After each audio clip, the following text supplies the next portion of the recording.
નમસ્કાર મિત્રો, અમારા નવા વિડીયોમાં આપ સૌનું હાર્દિક સ્વાગત છે। તો આજે આપણે વાત કરીએ ગરીબ માતા પિતાની દીકરી બની વકીલ, ત્યારબાદ તેની સાથે બનેલ ઘટના। બપોરનો આકરો તડકો આકાશમાંથી જાણે અગ્નિજ્વાળાઓ વરસાવી રહ્યો હતો। શહેરની પ્રખ્યાત વકીલ રેવતી આજે એક મોટો કેસ જીતીને પોતાની ઓફિસમાં પ્રવેશી ત્યારે તેના ચહેરા પર વિજયનું ગૌરવ હતું। શહેરના જાણીતા વકીલોમાં તેની મોટી નામના હતી। તેની આસિસ્ટન્ટ નવી ફાઇલો લઈ અને આવી, પણ રેવતીનું મન આજે થોડી શાંતિ ઝંખતું હતું।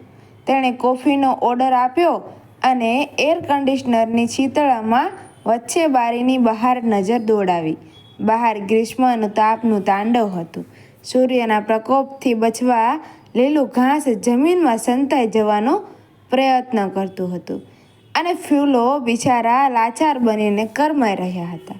રેવતીની નજર આ ગરમીમાં ફૂટપાથ પર આવેલા એક ઘટાદાર વૃક્ષ નીચે સ્થિર થઈ। ત્યાં એક વૃદ્ધ બેઠા હતા। એક ક્ષણ માટે રેવતીને કંઈક અજાયબ સ્મૃતિનો ઝબકારો થયો, પણ કદાચ ભ્રમ હશે તેમ વિચારી તેણે મન હટાવી લીધું। તેણે ટેબલ પર પડેલી નવા અસીલની ફાઇલ ખોલી, પરંતુ તેનું મન ઉચાટ અનુભવી રહ્યું હતું। અક્ષરો જાણે કાગળ પર નાચી રહ્યા હતા અને ચિત્ત સ્થિર થતું નહોતું, જાણે કોઈ અદૃશ્ય શક્તિ તેને ફરી બારી તરફ ખેંચી રહી હતી। તેણે ફરી બારીની બહાર જોયું। પેલા વૃદ્ધ હજી ત્યાં જ હતા। સફેદ વિખરાયેલા વાળ, વધેલી દાઢી અને ધૂળથી ખરડાયેલા પેલા કપડાં।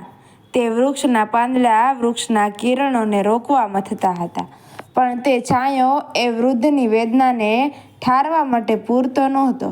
અચાનક રેવતીની નજર એ વૃદ્ધના ચહેરાના હાવભાવ પર પડી અને તેના હૃદયમાં એક જોરદાર ધ્રાસકો પડ્યો। તે ઉતાવળા પગલે ઓફિસની બહાર દોડી।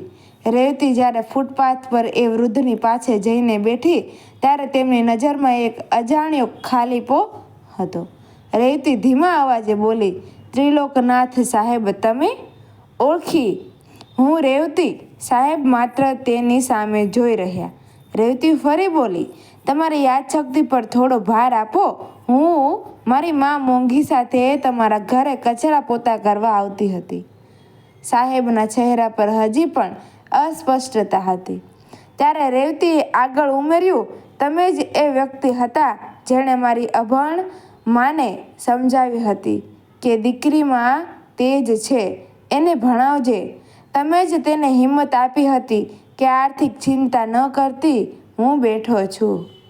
અને રેવતીની વાતો સાંભળતા જ ત્રિલોકનાથજીના ચહેરા પર ધીમેથી સમજણનું સ્મિત રેલાયું। રેવતીએ યાદ અપાવ્યું, "સાહેબ, તમને યાદ છે?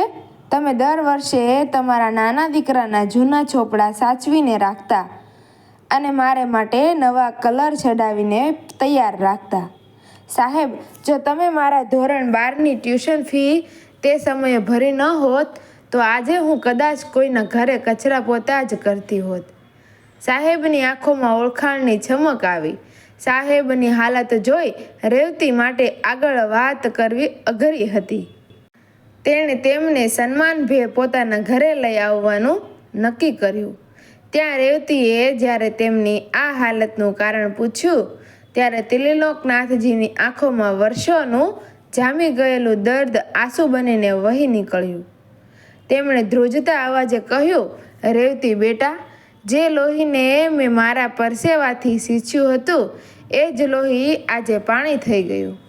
મોટો દીકરો કેનેડા જઈને વિસરી ગયો અને નાનો, તે મને આ શહેરમાં લઈ આવ્યો પણ માત્ર મારી મિલકત પડાવવા માટે। તેણે ગામડાનું ઘર, વડવાઓની વાડી અને મારું જીવનભરની કમાણી જેવું પ્રોવિડન્ટ ફંડ બધું જ તેના બિઝનેસના નામે કરાવી લીધું। પત્નીના અવસાન પછી તો હું તેને જીવતો બોજ લાગવા માંડ્યો। જે દીકરાને આંગળી પકડીને ચાલતા શીખવ્યું હતું તેણે જ મને ધક્કો મારીને ઘરની બહાર કાઢી મૂક્યો જ્યારે મેં મારા જ પૈસા માંગ્યા જેથી હું ગામડે જઈને શાંતિથી મરી શકું। ત્યારે તેણે મને પશુની જેમ માર માર્યો. છેલ્લા 7 દિવસથી આ રસ્તાઓ જ મારો આશરો છે બેટા. સાહેબનું આ દર્દ સાંભળીને રેવતી અને તેના પતિ અવિનાશની આંખો પણ ભીની થઈ ગઈ. બીજી સવારે રેવતીએ જ્યારે દીકરા વિરુદ્ધના કાયદાકીય કાગળો તૈયાર કર્યા ત્યારે સાહેબના મનમાં ભારે મથામણ હતી. રેવતી અને અવિનાશે સાહેબનો હાથ પકડી અને આશ્વાસન આપ્યું. અવિનાશે મક્કમતાથી કહ્યું, સાહેબ, તમે જરાય ચિંતા ન કરો. અમે તમારા ગામડે રહેવાની બધી જ સગવડ કરી દીધી છે. ત્યાં તમારું સન્માન જળવાઈ રહેશે. રેવતીએ ઉમેર્યું, સાહેબ, આ કાગળો પર સહી કરો.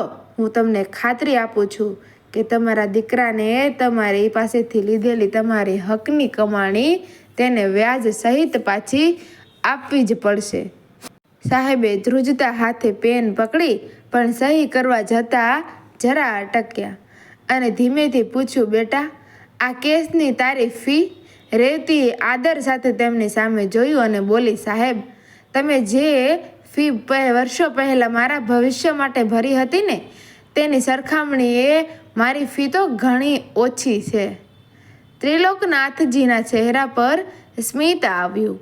સવારના સૂરજની કોમળ કૂપળ જેવી કિરણો ઘરની બારીના કાચમાંથી અંદર આવીને સાહેબના કરચલીવાળા હાથને સ્પર્શી રહી હતી.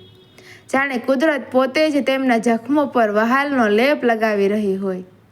તેમની આંખોમાંથી સહજ આંસુ વહી નીકળ્યા. તેમણે બોલપેન પર હાથની પકડ મજબૂત કરી અને પૂર્ણ વિશ્વાસ સાથે કાગળ પર સહી કરી.